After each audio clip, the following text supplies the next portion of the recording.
ആൽഫി പറഞ്ഞ ആ ഒരു തീരുമാനത്തിന് ഭൂമിയൊട്ടും സമ്മതിക്കുന്നില്ല. ലക്ഷ്മിയോട് പറഞ്ഞപ്പോൾ ലക്ഷ്മിയും അത് തന്നെയാണ് കേട്ടോ അഭിപ്രായം പറഞ്ഞത്. അങ്ങനെ ഭൂമി അമ്മയെ കാണാനായിട്ട് ജയിലിലേക്ക് പോകുന്നുണ്ട്. അങ്ങനെ ജയിലിൽ വെച്ച് അംബികേനെ ഭൂമി കാണുകയാണ്. അംബിക കേസിന്റെ കാര്യമൊക്കെ എന്തായാലും ചോദിക്കുമ്പം അതൊക്കെ നടക്കുന്നുണ്ട്. അമ്മ ഒന്നുകൊണ്ട് വിഷമിക്കണ്ട, വക്കീലന്മാരെയൊക്കെ ഞാൻ കാണുന്നുണ്ട്, എത്രയും പെട്ടെന്ന് അമ്മയെ പുറത്തിറക്കാം എന്ന് പറയുമ്പോൾ മോൾ ആകെപ്പാടെ അങ്ങ് ക്ഷീണിച്ചു പോയല്ലോ എന്ന് ചോദിക്കുകയാണ്. അതൊന്നും സാരമില്ല, ഞാനേ നല്ലവണ്ണം വർക്ക് ചെയ്യുന്നുണ്ട്, കടയിൽ ഞാനിപ്പം നല്ലവണ്ണം ജോലി ചെയ്യുന്നുണ്ട് അമ്മേ, എത്രയും പെട്ടെന്ന് അതിനുള്ള കാശൊക്കെ നമുക്കാവും എന്ന് പറയുമ്പോൾ മോൾ എന്തിനാ ഇങ്ങനെ കഷ്ടപ്പെടുന്നത്, അമ്മേനെ പുറത്തിറക്കാൻ ഒരു വഴിയില്ല എന്ന് അമ്മയ്ക്കറിയാം. അമ്മ എന്തിനാ അമ്മ ഇങ്ങനെയൊക്കെ പറയുന്നേ, അമ്മ ഞാൻ തീർച്ചയായിട്ടും പുറത്തിറക്കും, അമ്മ എന്നോർത്ത് വിഷമിക്കേണ്ട, ഞാനില്ലേ കൂടെ എന്ന് പറയാണ്. ഇവിടെ ജയിലിനകത്ത് കുറെ പേര് എന്നോട് പറഞ്ഞു വക്കീൽ ഫീസൊക്കെ 60-50 ലക്ഷം രൂപയാണെന്ന്. അതിനൊക്കെ നമ്മൾ എവിടെ പോകാനാ മോളെ, ഓരോ തെളിവുകളും നമുക്ക് അനുകൂലമായിട്ടില്ലല്ലോ, എല്ലാ തെളിവുകളും നമുക്കെതിരല്ലേ, പിന്നെ എങ്ങനെയാ ഈ അമ്മയെ രക്ഷപ്പെടുത്താൻ മോൾക്കാവുന്നത്. മോൾ ഓടിയോടി തളർന്നു എന്ന് അമ്മയ്ക്ക് മനസ്സിലായി. മോളുടെ കോലം കണ്ടാൽ തന്നെ അമ്മയ്ക്ക് അറിയാലോ, ചിരിപ്പും പ്രസരിപ്പും കളിയും ചിരിയുമൊക്കെ ആയിട്ട് എന്ത് പ്രസാദിച്ച മുഖമായിരുന്നു എൻ്റെ മോളുടെ, എന്ത് സുന്ദരിയായിരുന്നു. ഇപ്പൊ കണ്ടില്ലേ എല്ലും തോലുമായി. അതിനെല്ലാം കാരണക്കാരി ഈ അമ്മയല്ലേ. അമ്മ എന്തൊക്കെയാ ഈ പറയുന്നേ, അമ്മ എങ്ങനെ കാരണക്കാരിയാവുക? നമ്മുടെ അച്ഛനെ കൊന്നതാരാണെന്ന് നമുക്ക് കണ്ടെത്തണം, എന്തിന്റെ പേരിലാകും ചെയ്യുന്നു നമുക്കറിയണം. അമ്മയ്ക്കറിയോ, അലമാരിയിൽ നിന്നും എനിക്കൊരു കവറ് കിട്ടി, അതില് അച്ഛൻ എഴുതി വെച്ചേക്കാ ഞാൻ ഏത് നിമിഷവും കൊല്ലപ്പെട്ടേക്കാന്ന്. അച്ചുവേട്ടനോ? അതെ, അച്ഛന്റെ പിന്നില് 6 ശത്രുക്കളുണ്ടായിരുന്നു. അമ്മയോട് എന്തെങ്കിലും പറഞ്ഞിരുന്നോ? ഇല്ല മോളെ, എന്നോടൊന്നും പറഞ്ഞിരുന്നില്ല. അങ്ങനെ അച്ഛൻ അമ്മയോട് പറയാതെ ഒരു രഹസ്യം മറച്ചു വെക്കില്ലല്ലോ. പിന്നെ ഇത് മാത്രം എന്ത് പറ്റി? അച്ഛനെ പിന്നിലുണ്ടായിരുന്നെങ്കിലും അച്ഛൻ പറയാന്നെങ്കിൽ നമുക്ക് കേസ് ആ രീതിക്ക് അന്വേഷിക്കായിരുന്നു. പക്ഷെ ഇതിപ്പോ ഒരു രക്ഷയില്ല അമ്മേ എന്ന് പറയാണ്. അയാളെക്കുറിച്ച് ഒരു തുമ്പം കിട്ടിയില്ല. അതിൻ്റെ കൂടെ നിങ്ങൾ എഴുതിയ ആ നാടകത്തിൻ്റെ വരികൾ, അതാണ് അമ്മയ്ക്കെതിരെ ഏറ്റവും വലിയ തെളിവായി നിൽക്കുന്നത്. പിന്നെ പുറമെ ഇരുന്ന് എല്ലാവരും നിങ്ങൾ സംസാരിക്കുന്നതൊക്കെ കേട്ടിരുന്നല്ലോ, അതെല്ലാം കൊണ്ടുമാണ് നമുക്കെതിരെയായത് എന്ന് പറയുമ്പോൾ അതൊക്കെ ശരിയാ മോളെ. പിന്നെ ഓരോ സമയത്തും ഓരോ നിമിത്തങ്ങൾ ഉണ്ടാവുന്നല്ലേ പറയുന്നത്, അതൊക്കെ ആയിരിക്കാം. അച്ചുവേട്ടന് തോന്നിക്കാണും താൻ കൊല്ലപ്പെട്ടേക്കാന്ന്, അതുകൊണ്ടായിരിക്കാം അങ്ങനെ എഴുതി വെച്ചത്. അച്ഛനെങ്കിൽ നമ്മളോട് പറഞ്ഞാൽ പോരായിരുന്നു അമ്മേ, നമ്മൾ രക്ഷിക്കില്ലായിരുന്നു നമ്മുടെ അച്ഛനെ, പോലീസിൽ പരാതി കൊടുത്താൽ മതിയായിരുന്നല്ലോ ഒരു പ്രൊട്ടക്ഷന് വേണ്ടി എന്ന് പറയാണ്. എല്ലാം ദൈവത്തിന്റെ വിധിയല്ലേ, അച്ചുവേട്ടന് അത്ര ആയുസ് ദൈവം കൊടുത്തുള്ളായിരിക്കും എന്ന് പറയാണ്. ഇപ്പോൾ ആ പ്രതിയെ കണ്ടെത്തുകയായിരുന്നെങ്കിൽ എൻ്റെ അമ്മ എൻ്റെ കൂടെ ഉണ്ടായിരുന്നേനല്ലോ. എനിക്ക് എൻ്റെ അമ്മ എൻ്റെ കൂടെ തന്നെ വേണം. അതിനുവേണ്ടി ഏതറ്റം വരെ പോകാനും ഈ ഭൂമി തയ്യാറാ, എന്ത് കഷ്ടപ്പെടാനും ഈ ഭൂമി തയ്യാറാമ്മേ എന്ന് പറയുന്നുണ്ട്. മോളി അമ്മയ്ക്ക് വേണ്ടി കഷ്ടപ്പെടണ്ട, പിന്നെ ഞാൻ ആർക്ക് വേണ്ടിയാണ് കഷ്ടപ്പെടേണ്ടത്? ഈ ലോകത്തിന് എനിക്കിനി അമ്മ മാത്രമേ ഉള്ളൂ, അമ്മയ്ക്കല്ലാതെ വേറെ ആർക്ക് വേണ്ടി അമ്മേ ഞാൻ കഷ്ടപ്പെടേണ്ടത് എന്ന് ചോദിക്കാണ്. മോളെ, അതുകൊണ്ടല്ല, ഞാൻ പറഞ്ഞത് കേക്ക്. ഇല്ല, എനിക്കൊന്നും കേൾക്കണ്ട. എൻ്റെ അമ്മയ്ക്ക് വേണ്ടി ഏതറ്റം വരെയും ഞാൻ പോകും, ഈ ഭൂമി പോകും എന്ന് പറയുന്നുണ്ട്. അതൊക്കെ ശരി, ആയിക്കോട്ടെ. പിന്നെ ഞാനൊരു കാര്യം പറയട്ടെ, എനിക്കൊരു കാര്യം മോളോട് പറയാനുണ്ട്. എന്താമ്മേ, എന്ത് കാര്യാ? അത് പിന്നെ എന്താമ്മേ, അമ്മ മടിക്കാതെ കാര്യം പറ.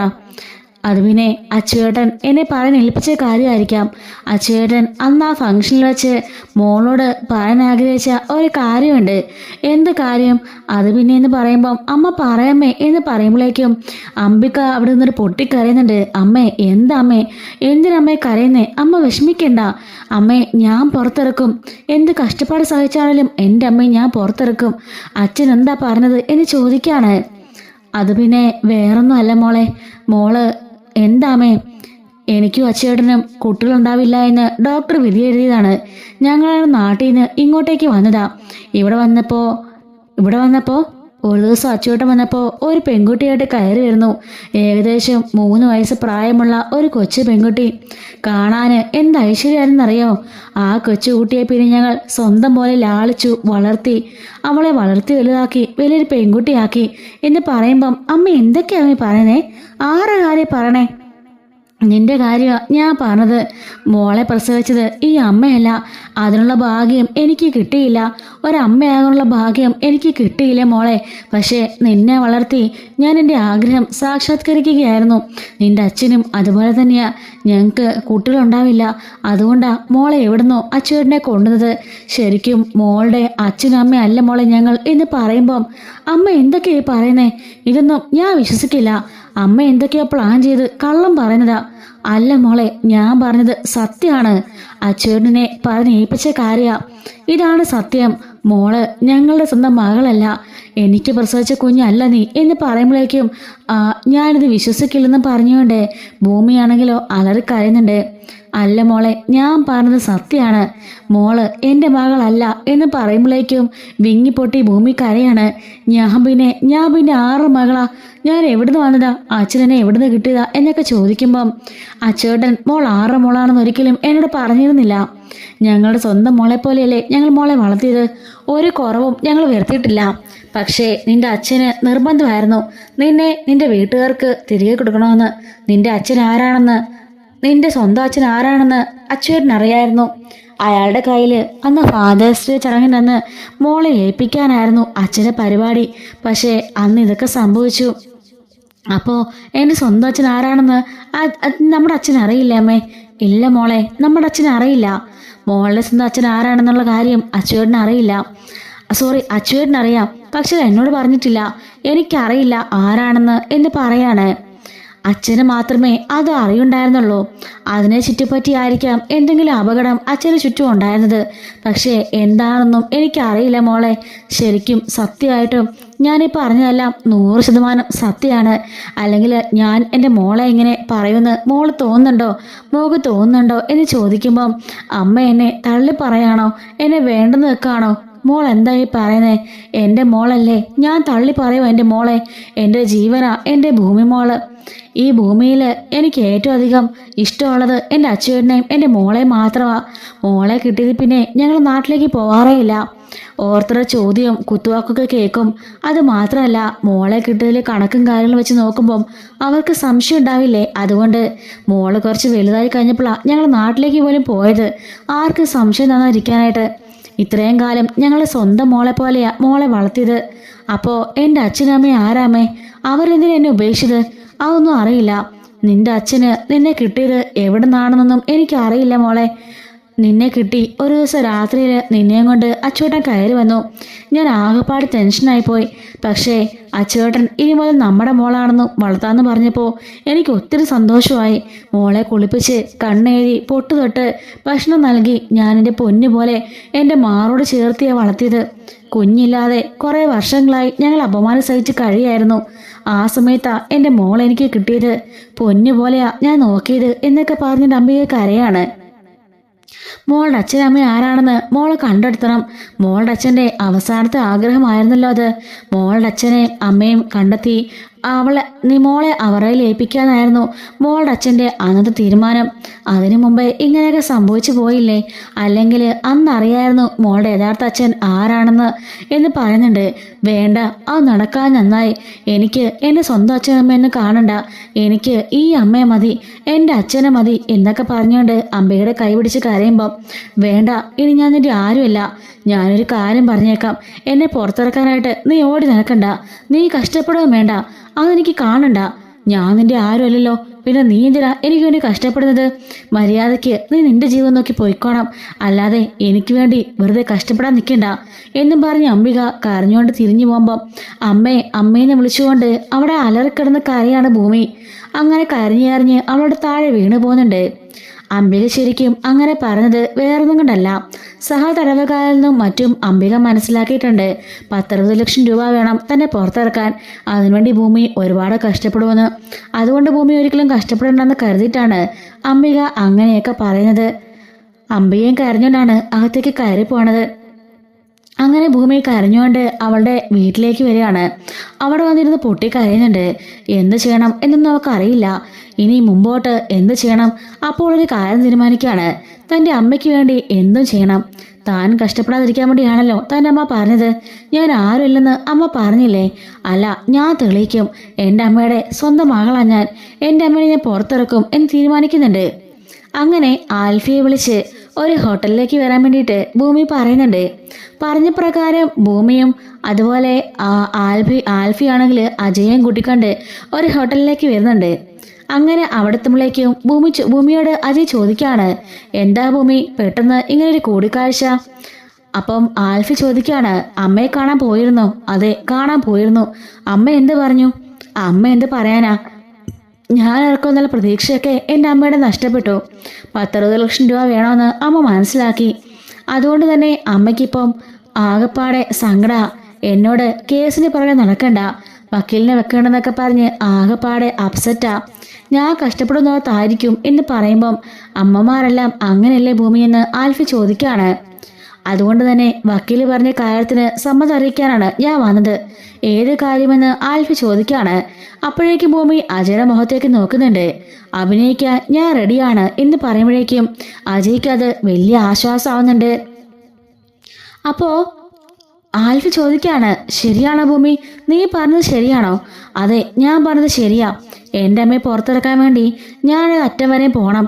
അതെനിക്ക് മനസ്സിലായി. ഈയൊരു അവസാന പിടിവള്ളി മാത്രമേ എൻ്റെ കയ്യിലുള്ളൂ. അജയ് സാറാണെങ്കിൽ ഈ കേസ് നോക്കുകയും വേണം. അതുമാത്രമല്ല, ഞാനും കൂടി അന്വേഷിക്കും.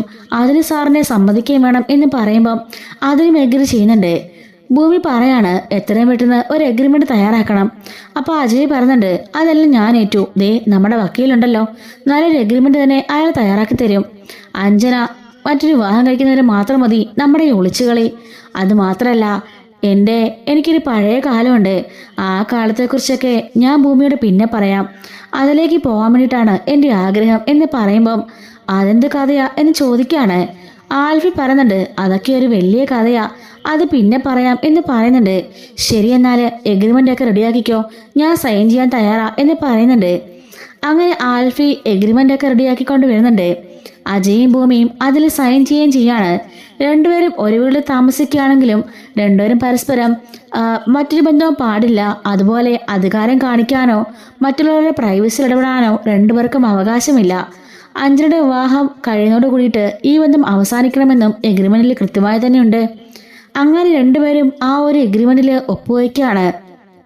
ആൽഫിക്ക് നല്ല സന്തോഷമാകുന്നുണ്ട്. ഭൂമിക്ക് നല്ലൊരു ഷെൽട്ടർ കിട്ടിയല്ലോ. ഭൂമിയോട് ഒറ്റയ്ക്ക് താമസിക്കുന്നത് ആൽഫിക്ക് വലിയ വിഷമമായിരുന്നു. ഇപ്പോൾ ആൽഫിക്ക് അതിലൊരു സമാധാനമായി. അങ്ങനെ ഒപ്പെല്ലാം വെച്ചതിന് ശേഷം തിരികെ അവള് വീട്ടിലേക്ക് ചെല്ലുമ്പം അവിടെ മീനാക്ഷി കാണും. അങ്ങനെ മീനാക്ഷി അവളോട് ചോദിക്കുകയാണ്, എന്താ മോളെ മുഖത്തൊരു വല്ലായ്മ പോലെ? ചേച്ചി, മിനിഞ്ഞാന്ന് ചേച്ചിയൊരു കാര്യം പറഞ്ഞില്ലേ? എന്ത് കാര്യം? അല്ല, അജയ് സാറിനെ പ്രപ്പോസ് ചെയ്തെന്ന് ഒരു വാടക ഭാര്യയായിട്ട്. അതെ, അതിന് മോള് സമ്മതിക്കില്ലെന്ന് പറഞ്ഞായിരുന്നല്ലോ. പക്ഷേ ഞാൻ അതിന് സമ്മതിച്ചു. മോള് സമ്മതിച്ചോ? പിന്നെ അത് വേണ്ടെന്ന് മോള് പറഞ്ഞിട്ടോ? ഞാൻ അമ്മയെ പോയി കണ്ട കാര്യം പറഞ്ഞിരുന്നല്ലോ. അമ്മ ആകെപ്പാട് അപ്സെറ്റാ. അമ്മയെ പുറത്തിറക്കാനാവില്ലെന്ന് കൂടുതലവരൊക്കെ പറഞ്ഞു. 10-60 ലക്ഷം രൂപ വേണമെന്നൊക്കെ പറഞ്ഞപ്പോൾ ഇനി എന്നോട് അതിനൊന്നും ഇറങ്ങണ്ടായെന്നും എന്നെ പുറത്തിറക്കണം എന്നൊക്കെ പറഞ്ഞ് അമ്മ ഭയങ്കര കരച്ചിലായിരുന്നു. അത് കണ്ടപ്പോൾ എനിക്ക് സഹിക്കാനായില്ല ചേച്ചി. പാവം, എൻ്റെ അമ്മയ്ക്ക് വേണ്ടി എന്തെങ്കിലും ഞാൻ ചെയ്യണ്ടേ? എൻ്റെ ജീവിതം ഞാൻ നോക്കിയിരുന്നാൽ നടക്കില്ല.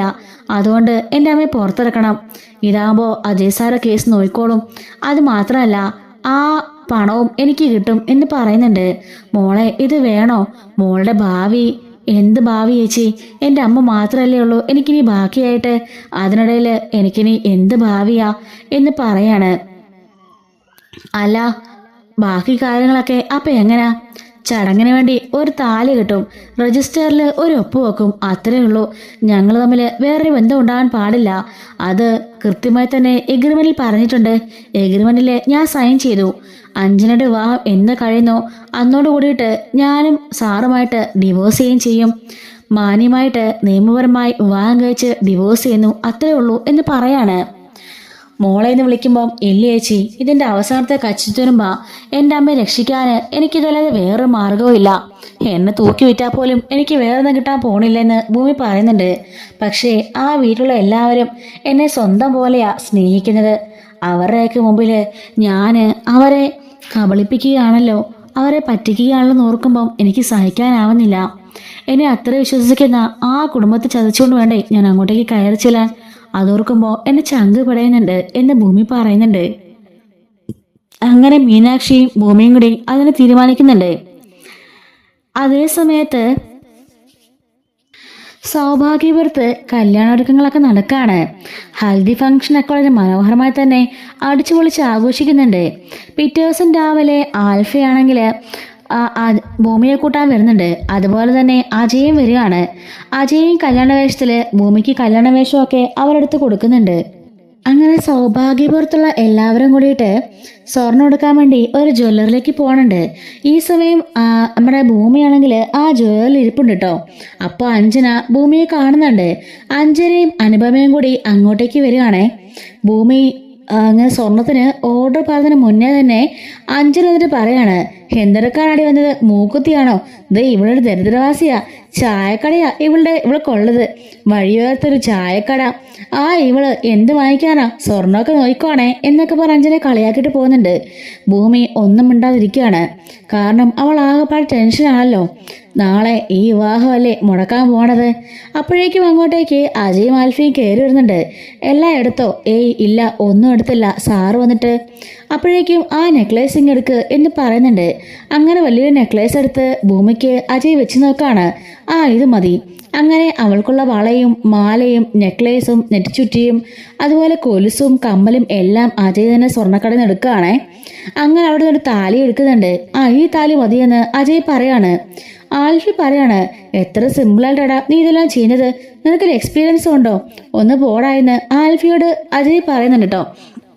അപ്പോഴേക്കാണ് അങ്ങനെ അവിടെ നിന്ന് ഇറങ്ങുന്ന സമയത്താണ് അജയ് അഞ്ജനനെ ബാക്കിയുള്ളവരെയൊക്കെ കാണുന്നത്. പെട്ടെന്ന് തന്നെ ആൽഫിയും അജയും കൂടി അവിടെ ഒളിഞ്ഞു നിൽക്കുന്നുണ്ട്. അവരിറങ്ങി പോവാണ്. അതിനുശേഷം വലിയൊരു തുണിക്കടയിലേക്ക് പോയിട്ട് ഇവര് സാരിയൊക്കെ വാങ്ങിക്കുന്നുണ്ട്. അഞ്ജനയ്ക്കും നല്ലൊരു സാരി തന്നെ അജയ് വാങ്ങിക്കുകയാണ് കേട്ടോ. അങ്ങനെ അഞ്ജനയ്ക്ക് അവിടുന്ന് സാരി വാങ്ങിയ സമയത്ത് മറ്റുള്ളവരും അവിടെ തന്നെ കയറിയിരിക്കുകയാണ് ഡ്രസ്സുകളൊക്കെ വാങ്ങിക്കാനായിട്ട്. ഡ്രസ്സുകളെല്ലാം അവരും വാങ്ങിക്കുന്നുണ്ട്. അങ്ങനെ രണ്ടു കൂട്ടരും സ്വർണവും തുണിയും ഒക്കെ എടുക്കുകയാണ്.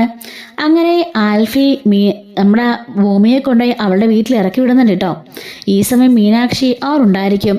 ഈ സാധനങ്ങളെല്ലാം മീനാക്ഷിയിൽ കൊടുത്തിട്ട് ഭൂമി അകത്തേക്ക് കരഞ്ഞുകൊണ്ട് പോകുന്നുണ്ട്. മോളെന്ന് വിളിച്ചുകൊണ്ട് മീനാക്ഷിയും പിന്നാലെ പോവാണ്. എന്താ മോളെ, എല്ലാം നമ്മൾ അറിഞ്ഞിട്ടല്ലേ ഇതിനെ ഇറങ്ങിയത്, പിന്നെ മോൾ ഇങ്ങനെയായാലോ? ചേച്ചി, എനിക്ക് പേടിയാവുന്നുണ്ട്. നാളെ കല്യാണം നടക്കാൻ പോകുന്ന ആ പെൺകുട്ടിയുണ്ടല്ലോ അഞ്ജന, അവളും വന്നിരുന്നു സ്വർണ്ണക്കടയിൽ. അവളുടെ സന്തോഷമൊക്കെ കണ്ടപ്പോൾ എന്നെ ചങ്ക് തകരുമായിരുന്നു. നാളെ ആ പെണ്ണിൻ്റെ സന്തോഷമൊക്കെ ഞാൻ കെടുത്താൻ പോയല്ലേ ചേച്ചി എന്നും പറഞ്ഞിട്ട് കരയുമ്പം നമ്മൾ മനഃപൂർവ്വം അല്ലല്ലോ, അജയ് പറഞ്ഞിട്ടല്ലേ എന്ന് ചോദിക്കാണ്. സ്വർണവും തുണിയെല്ലാം എടുത്ത് അവൾ നോക്കുന്നുണ്ട്. നാളെ രാവിലെ ഒരുങ്ങി ക്ഷേത്രത്തിലേക്ക് വരാനാ അജയ് പറഞ്ഞിരിക്കുന്നത്. രാവിലെ തന്നെ ആ ആൽഫി വന്നോളൂ വണ്ടിയുമായിട്ട് എന്ന് പറയുന്നുണ്ട്. അങ്ങനെ അന്നവിടെ സ്റ്റേ ചെയ്യുന്നുണ്ട്. പിറ്റേ ദിവസം രാവിലെ സൗഭാഗ്യപുരത്ത് കല്യാണാഘോഷമൊക്കെ നടന്നുകൊണ്ടിരിക്കുകയാണ്.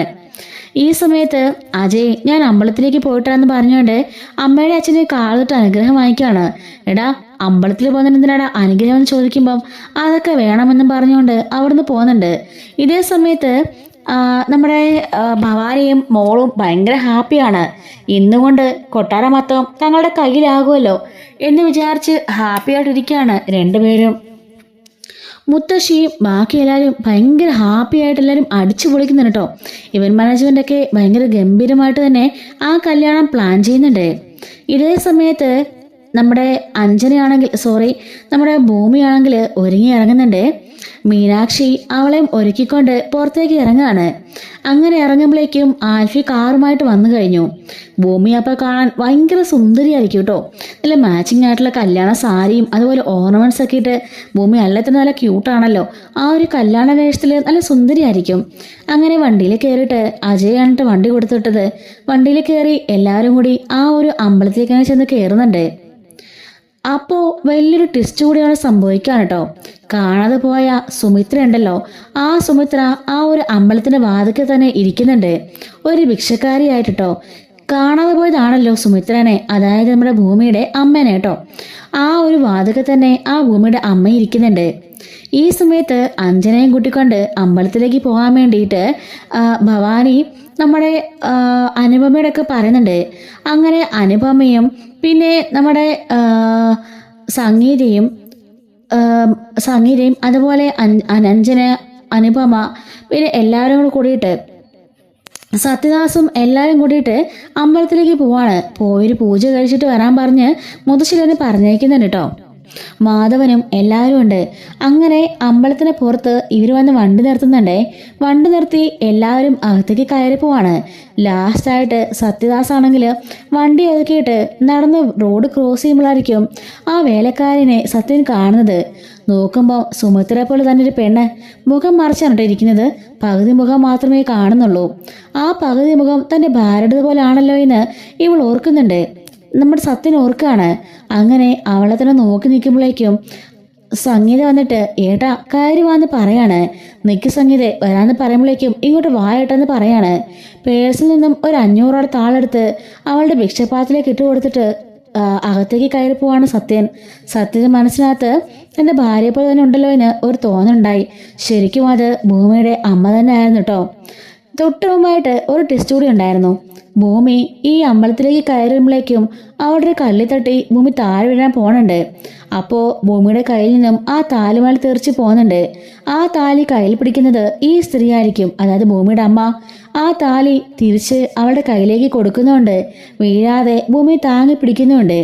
ഭൂമി നന്ദി പറയുമ്പം ചിരിച്ചുകൊണ്ട് അവരോടൊപ്പം ഇരിക്കുന്നുണ്ട് കേട്ടോ. അവർ ഓർമ്മയൊക്കെ നഷ്ടപ്പെട്ടു. ഇപ്പോൾ ഒരു ഭിക്ഷക്കാരെ പോലെ നടക്കാണ്. അങ്ങനെ ഭൂമി അകത്തേക്ക് കയറി ചെല്ലുന്നുണ്ട്. അവിടെ ഭൂമിക്കും അജയ്ക്കും വേണ്ടിയുള്ള കല്യാണത്തിനുള്ള എല്ലാ ഒരുക്കങ്ങളും കഴിഞ്ഞു അമ്പലത്തിനുള്ളിൽ. അവിടെ അവർ ഇരുന്നുകൊണ്ട് ചടങ്ങുകളൊക്കെ നടന്നുകൊണ്ടിരിക്കുകയാണ്. മറ്റൊരു സൈഡിൽ അഞ്ജനയും ഗ്യാങ്ങും ഒക്കെ പൂജകൾ കഴിച്ചുകൊണ്ടിരിക്കുകയാണ്. ഇതേ സമയത്ത് ആൽഫി അവിടെയുള്ള കുറച്ചുപേരെ പോയിട്ട് ഈ കല്യാണത്തിന് ആരുമില്ലാത്ത അനാഥയായ ഒരു പെൺകുട്ടിയും ഒരു യുവാവും കൂടി വിവാഹം കഴിക്കുകയാണ്. അനുഗ്രഹിക്കാൻ പറഞ്ഞ് വിളിക്കുന്നുണ്ട്. അങ്ങനെ കുറച്ചു പേരൊക്കെ ഇവരുടെ അനുഗ്രഹം വാങ്ങിക്കാൻ വരികയാണ് കേട്ടോ. അങ്ങനെ കുറച്ച് ദൂരെ നിൽക്കുകയാണ് സംഗീതയൊക്കെ. ആ സമയത്ത് ആൽഫി അങ്ങോട്ടേക്ക് പോയിട്ട് ആഹാ നിങ്ങളെന്താ ഇവിടെ ചോദിക്കുകയാണ്. ഞങ്ങൾ പൂജ ചെയ്യാൻ വന്നാടാ, നീ എന്താ ഇവിടെ, നീ അങ്ങോട്ട് വരുന്നില്ലേ? അത് വരുന്നുണ്ട്, എൻ്റെ ഒരു ഫ്രണ്ടിൻ്റെ കല്യാണം ഇവിടെ വെച്ച്, അതുകൊണ്ട് അവരെ ആശീർവദിക്കാൻ വേറെ ആരുമില്ല, അതുകൊണ്ട് ഞാൻ വന്നതാ. ആണോ എന്ന് ചോദിച്ചിട്ട് എന്നാൽ ശരി ഞാൻ പോട്ടെ എന്ന് പറഞ്ഞിട്ട് അവിടുന്ന് പോവാണ്. ആൽഫിക്ക് നല്ല ടെൻഷനായിട്ടുണ്ട് കേട്ടോ. ഇവരെ കല്യാണം കാണാം, അവര് കണ്ട എല്ലാം പൊളിയൂലേ. അങ്ങനെ ആൽഫി ടെൻഷൻ അടിച്ച് എത്രയും പെട്ടെന്ന് ചടങ്ങുകളൊക്കെ നടത്താൻ പറയുന്നുണ്ട്. അങ്ങനെ പെട്ടെന്ന് തന്നെ പൂജാരി ചടങ്ങുകളൊക്കെ നടത്തുന്നുണ്ടേ. സംഗീതയും അഞ്ജനയൊക്കെ കൂടിയിട്ട് അവിടെ ആ പൂജയൊക്കെ ചെയ്തുകൊണ്ടിരിക്കുകയാണ്. അങ്ങനെ അവരോട് നിന്ന് സംഗീത പറയുന്നുണ്ട്, ദേ അവൻ്റെ ഫ്രണ്ടാ ആൽഫിയുടെ, അവരെ കല്യാണം നടക്കുക, അവിടെ ആ പെൺകുട്ടിക്ക് ആരുമില്ലാത്തതാ, ആ പയ്യനും നമുക്കൊന്ന് ആശ്രദിച്ചിട്ട് വന്നാലോ? അതൊന്നും ഇപ്പം വേണ്ട, സമയം പോന്നു, നീ ഇങ്ങോട്ട് വന്ന് പറഞ്ഞുകൊണ്ട് മാധവൻ അവളെ വിളിച്ചുകൊണ്ട് പോകുന്നുണ്ട്. ഭൂമിയും അജയും അങ്ങോട്ട് തിരിഞ്ഞ് കുറച്ച് ദൂരെ ആയതുകൊണ്ട് തന്നെ ഇവർക്ക് മുഖം കാണാൻ കഴിയുന്നില്ല. അങ്ങനെ അവിടെ വെച്ച് ഭൂമിയുടെ കഴുത്തിൽ അജയ് താലി കിട്ടുന്നുണ്ട്. അവിടെ വെച്ച് തന്നെ ആ ഒരു ഇതിനകത്ത് അവർ ഒപ്പുവെക്കുകയും ചെയ്യാൻ കേട്ടോ. മാരേജ് രജിസ്റ്ററിൽ ഒപ്പുവെക്കുകയും ചെയ്യുന്നുണ്ട്. അങ്ങനെ ആൽഫിയും ഇവരെ കൂട്ടിക്കൊണ്ട് പുറത്തേക്ക് ഇറങ്ങുന്നുണ്ട്. അഞ്ജനയ്ക്ക് ഈ സമയം അമ്പലത്തിൽ നിന്ന് വീട്ടിലേക്ക് പോയി കഴിഞ്ഞു കേട്ടോ. അഞ്ജനയ്ക്ക് നമ്മുടെ ഭൂമിക്ക് ആകെപ്പാടെ ഭയങ്കര പേടിയാണ്. ആൽഫിക്കും നല്ല പേടിയുണ്ട്. പക്ഷെ അജയ് നല്ല കൂളായിട്ട് തന്നെ നിൽക്കാൻ കേട്ടോ. അജയുടെ മുഖത്ത് ഇപ്പോഴാണ് സന്തോഷം ഉണ്ടായത്. ആൽഫിയോട് അജയ് പറയാണ്, ഹോ ഞാൻ രക്ഷപ്പെട്ടു ആ അഞ്ജനയുടെ പിടിയിൽ നിന്നും. അഞ്ജനയും അവളുടെ അമ്മയും എന്തൊക്കെയോ പ്ലാൻ ചെയ്യുന്നുണ്ടായിരുന്നു, അതിൽ നിന്ന് ഇപ്പോഴാണ് ഞാൻ രക്ഷപ്പെട്ടതെന്ന് ഇന്ന് പറയുന്നുണ്ട് കേട്ടോ. അങ്ങനെ ഭൂമിനെയും കൂട്ടിക്കൊണ്ട് മീനാക്ഷി, ഭൂമി, അതുപോലെ നമ്മുടെ ആൽഫിയും അജയങ്ങൾ കൂടിയിട്ട് കാറുമായിട്ട് നേരെ സൗഭാഗ്യപുരത്തേക്ക് ചെല്ലാണ്. അവിടെ എല്ലാവരും ഭയങ്കര ഗ്രാൻഡായിട്ട് ആഘോഷിച്ചുകൊണ്ടിരിക്കുകയാണ്. ഈ സമയത്ത് സംഗീത കുറേ തവണ അജയ് കോൾ ചെയ്യുന്നുണ്ട്. ഏട്ടാ അജയ് ഫോൺ എടുക്കുന്നില്ല എന്നും പറഞ്ഞ് സംഗീത വളരെ ടെൻഷനിലാണ്. ഞാൻ പറഞ്ഞില്ലേ അവനെ കല്യാണത്തിന് യാതൊരു താല്പര്യം ഉണ്ടായിരുന്നില്ല, എനിക്ക് പേടിയാവുന്നു, നീ മിണ്ടാതിരിക്ക്, അവനിങ്ങ് വന്നോളും എന്നും പറഞ്ഞുകൊണ്ട് ആശ്വസിപ്പിക്കുകയാണ്. മുത്തശ്ശി ചോദിക്കുന്നുണ്ട്.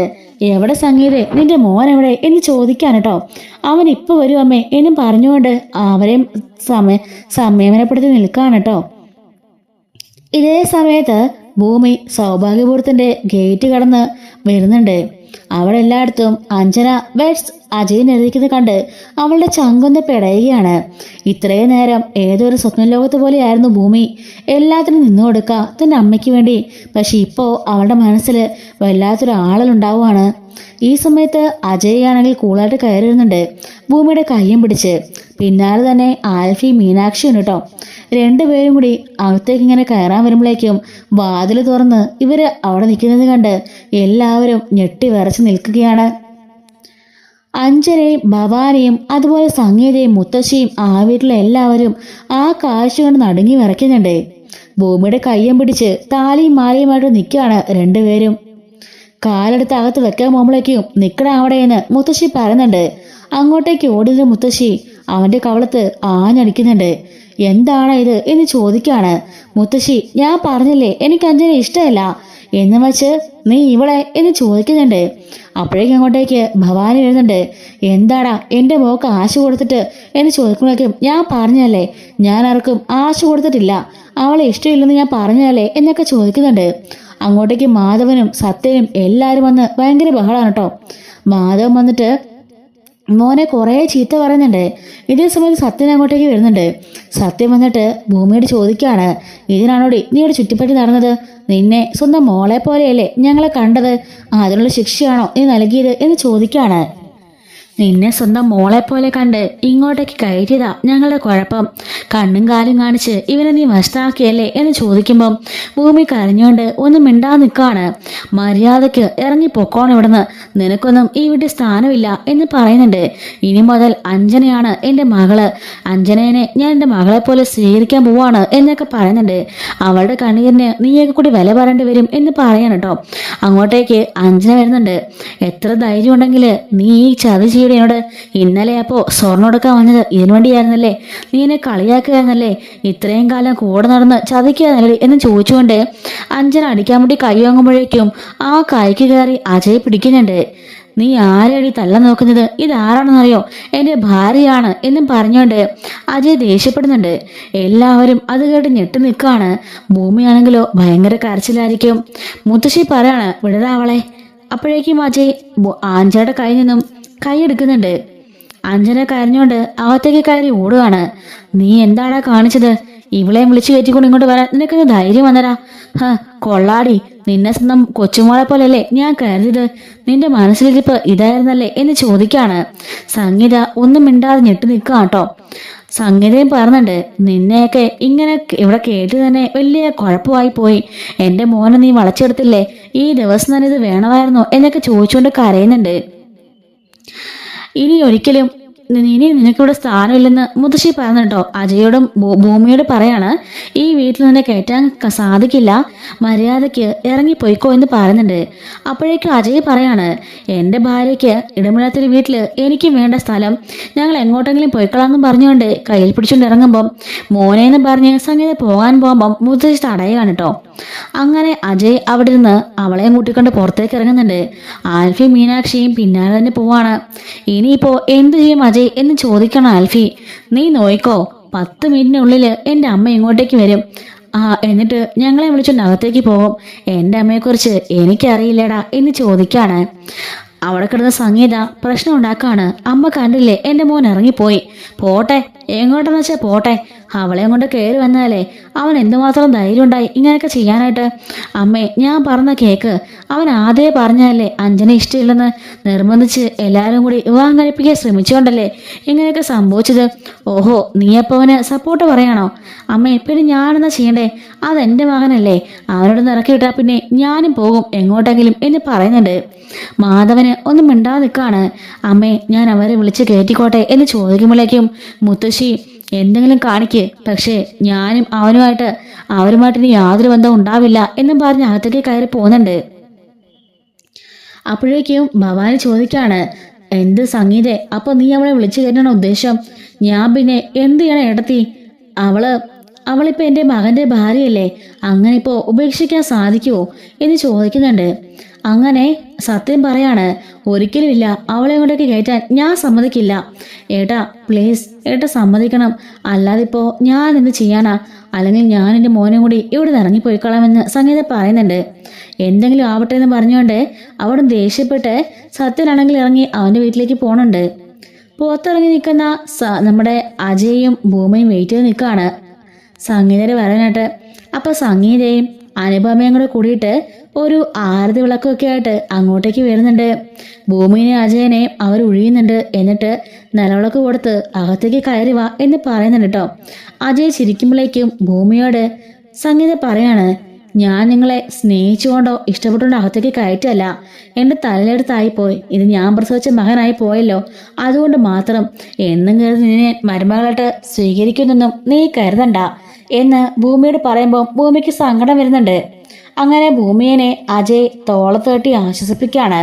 അങ്ങനെ ഭൂമി നിലവിളക്കുമായിട്ട് ആ വീട്ടിലേക്ക് കാലെടുത്ത് വെച്ച് കയറി പോകുന്നുണ്ട് കേട്ടോ. ആൽഫിക്കും മീനാക്ഷിക്കും ഇത് കണ്ട് ഭയങ്കരമായിട്ട് സന്തോഷമാകുന്നുണ്ട് കേട്ടോ. മീനാക്ഷിയുടെ മനസ്സാണെങ്കിൽ ഭയങ്കര ഹാപ്പിയാണ്. ആരോരുമില്ലാത്ത ഭൂമിക്കിപ്പോൾ ഒരു തുണയായല്ലോ, ഒരു വീട് മൊത്തം ഉണ്ടല്ലോ, ഇനി അവൾ സേഫ് ആയിരിക്കും. എന്തൊക്കെ നാടക കല്യാണമാണെന്ന് പറഞ്ഞാൽ പോലും അവൾക്കൊരു സേഫ്നെസ് ഉണ്ടാവുമല്ലോ. ഇത്രയും കാലം വീട്ടിൽ ഒറ്റയ്ക്ക് കഴിയുമ്പോൾ അവൾക്കൊരു പേടിയായിരുന്നു, ഇനിയിപ്പോൾ അതുണ്ടാവില്ല. ഏതൊരു കൊലപാതകി അവൾക്ക് ചുറ്റും ഉണ്ടെന്നുള്ള കാര്യം മീനാക്ഷിക്കും അറിയാം.